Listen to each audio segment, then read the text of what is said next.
Pourquoi y a-t-il autant de religions? Eh bien, c'est parce que différentes religions proposent des réponses différentes aux plus grandes questions de la vie. C'est pourquoi les gens accordent autant d'importance à cette question. Premièrement, existe-t-il un Dieu? Et si oui, combien? Certains ne croient en aucun Dieu ni en aucune forme de spiritualité. On les appelle les athées. Les athées ne croient pas nécessairement que Dieu n'existe pas. Certains d'entre eux considèrent simplement qu'ils n'ont aucune raison de croire en quelque chose au-delà de l'univers matériel. Cependant, certaines personnes qui ne croient pas en Dieu croient tout de même en une forme de spiritualité. Selon les bouddhistes par exemple, cette spiritualité devrait impliquer le renoncement de soi. Le bouddhisme n'enseigne pas que Bouddha était un dieu et le Bouddha n'a pas enseigné l'existence des dieux. Cependant, il a enseigné une sorte de pilule rouge ultime, à savoir que la vie est essentiellement une souffrance. Choisis la pilule rouge, tu restes au pays des merveilles. Et on descend avec le lapin blanc au fond du gouffre. À la racine de la souffrance se trouve le désir. Voici les 4 nobles vérités. Premièrement, la vie est difficile. Deuxièmement, la vie est difficile parce que vous désirez des choses. Troisièmement, si vous cessez de désirer ces choses, votre vie ne sera plus difficile. Et quatrièmement, il y a un chemin que vous pouvez emprunter pour cesser de désirer ces choses. C'est simple en réalité. Plus vous désirez quelque chose, plus vous serez déçu lorsque vous ne l'obtiendrez pas. Par exemple, plus vous aimez une jolie fille, plus vous serez déçu lorsqu'elle vous rejettera. Et elle le fera. Plus vous aimez l'argent, plus vous serez déçu lorsque l'économie s'effondrera. Il faut cesser donc d'être attaché à tous ces plaisirs mondains. Vous devez rompre cet attachement en vous régnant vous-même. Et ensuite, vous pouvez être spirituellement libre.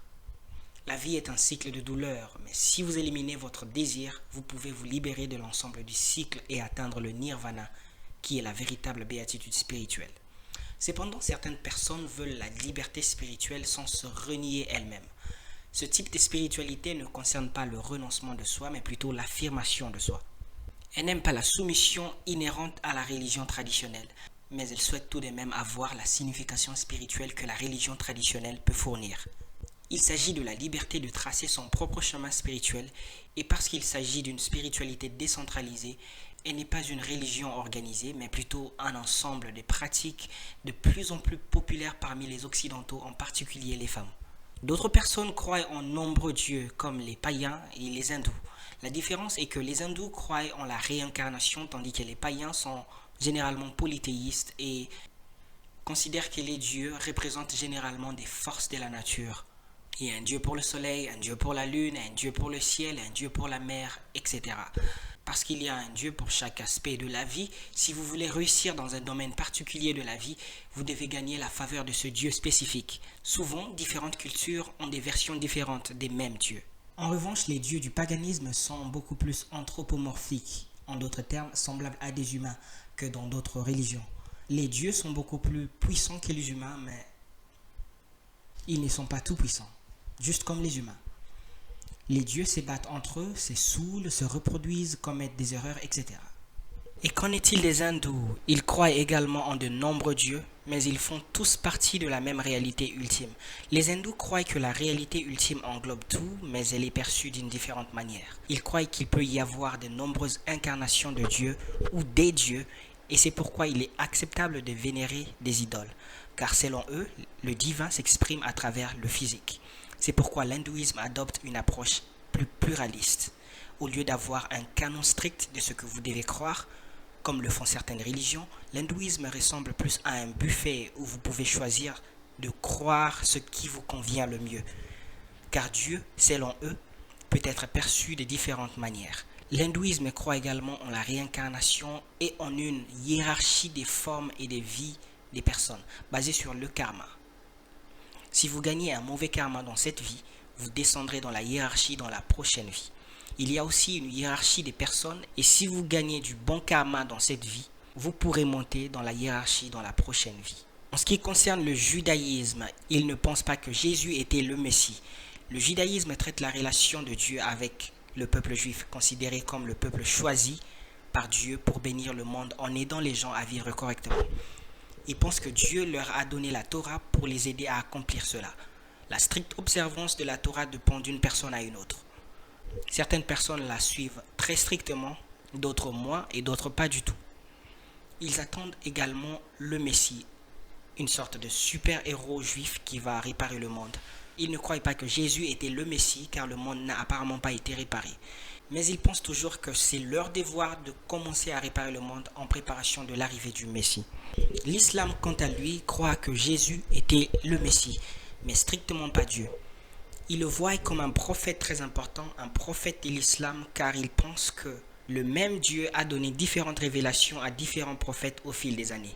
Cependant, ces révélations se sont progressivement corrompues, alors Dieu a donné la révélation finale et parfaite à Mahomet dans le Coran.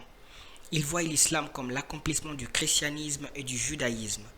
Il croit que Jésus était un prophète essentiel, le Messie promis, et il croit même qu'il est né d'une vierge. Cependant, il ne croit pas qu'il était Dieu, et il ne croit pas qu'il est ressuscité d'entre les morts. Il pense même qu'il n'est pas mort du tout, que Dieu a simplement fait en sorte que cela paraisse ainsi.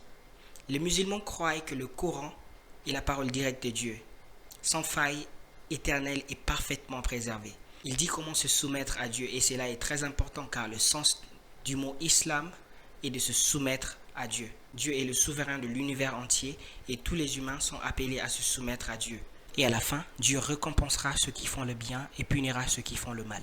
Le christianisme est très différent car il enseigne que Dieu est devenu humain. Le christianisme tourne autour de Christ. Jésus est vraiment humain, tout comme le reste d'entre nous, mais il est aussi vraiment Dieu, tout comme Dieu le Père. Puisqu'il est vraiment humain et vraiment Dieu, il est le seul qui puisse combler le fossé entre les humains et Dieu. Il y a un fossé parce que Dieu est parfait, tout-puissant et éternel, alors que nous les humains sommes pécheurs, faibles et corrompus. Mais dans son amour et sa miséricorde infinie, Dieu est descendu et devenu humain et est mort pour nos péchés. Il est ressuscité des morts et éventuellement, il ressuscitera le reste d'entre nous. Ce qui est unique dans le christianisme, c'est que nous n'avons pas vraiment besoin d'être assez bons pour Dieu, car Dieu l'a déjà fait en devenant humain et en mourant pour nous. Nous devons simplement être unis au Christ et alors nous pouvons participer à la vie éternelle de Dieu. De quelle manière ? Pour ceux qui ont la foi en Christ, le Saint-Esprit les unit au Christ, car le Saint-Esprit est l'Esprit du Christ, mais aussi l'Esprit du Père. Ces trois personnes ont une relation les unes avec les autres, mais elles sont toujours la même entité. Ainsi, le christianisme croit en un seul Dieu. Tout cela est révélé dans la Bible qui raconte l'histoire de Jésus. Un petit spoiler, Jésus gagne à la fin. Il a vaincu la mort quand il est ressuscité des morts. Et quand il reviendra, il détruira tout le mal dans le monde et rendra le monde parfait. Tout comme il a uni Dieu et l'homme, Jésus va aussi unir le ciel et la terre. Ainsi, toutes ces religions enseignent des choses très différentes. Certaines personnes essayent de respecter toutes les religions en disant qu'elles enseignent essentiellement la même chose, mais cela ne respecte en réalité aucune religion en ignorant l'unicité de ces affirmations. La vérité est que la religion soulève les plus grandes questions de la vie que chacun doit répondre par lui-même.